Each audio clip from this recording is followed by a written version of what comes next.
So when I started practicing, I was doing a lot of restorative. And then when I moved back here, I kind of got away from it. I just started, there's not that many restorative classes in Tampa. Like, there's more now than when I moved back here, but there wasn't any. So it was like, okay, I have to do it by myself. So I bought like bolsters and stuff, and I would take my crystals and whatever. So restorative is like, you basically lay in a posture for like 10 minutes and you're like not moving. The goal is like you just rest on a bolster and get like comfortable in it. It's like a very slow opening of your body.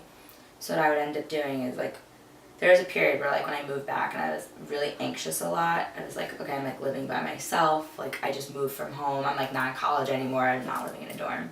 So I was like very anxious a lot. So I would take the crystals and like if I was feeling like anxious, I'd put a piece of amethyst on my stomach, but like my legs would be up the wall. It's like the postures for kind of more relaxing, and then the crystals also to like calm anxiety. So I feel like the combination of them when you're just sitting there for like 10 minutes, you know, oh bless you, it's like the combination, I feel like I could feel it more.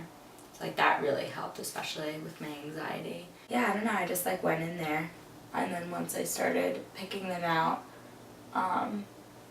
I would just like, I would wear them most of the time, and then once I was doing yoga, I was like, this makes sense to like look at them when I do it. So I started like playing with them like freshman year of college, but then I started like using them with yoga like instantly as soon as I started doing yoga. I really like child's pose. It's like one of the most basic things, but it's so grounding, and like I like the feeling of my forehead down on the ground, because then like it touches your third eye chakra, which is all about like intuition, and like something about being on the floor for me feels like really comfortable. Like it's just so grounding, and I like kind of feel what's going on around me. I really like meditating with them because they have certain energies in them. So I'm meditating on like anything. Like before I was using blue lace agate, which is really nurturing. I was like, I've been feeling like lonely lately, so I'm like, okay, like what's a feeling that I want from that, instead of like what's the opposite, like lonely, and like, oh, like feeling like nurtured or like connected to something. So like I'll put it in my hand and literally think of the words like I am nurtured when I meditate.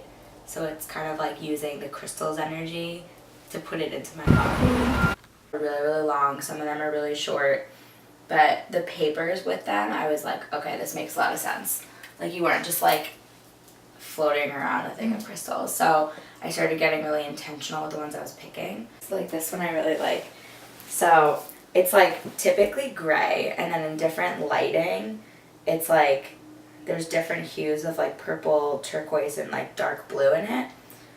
So I really like it because, well, it's for magic, so I'm like all about magic, like, ooh, what's magic? But I like that they're all really different. It's not like rose quartz is always like pink, and it's just like a different shade of pink, and like these are very dependent on like which piece of it you get. So I've always like really liked that because they're more unique to me. And matches my bed. Look at that. For my underwear. He's like, I'm over you.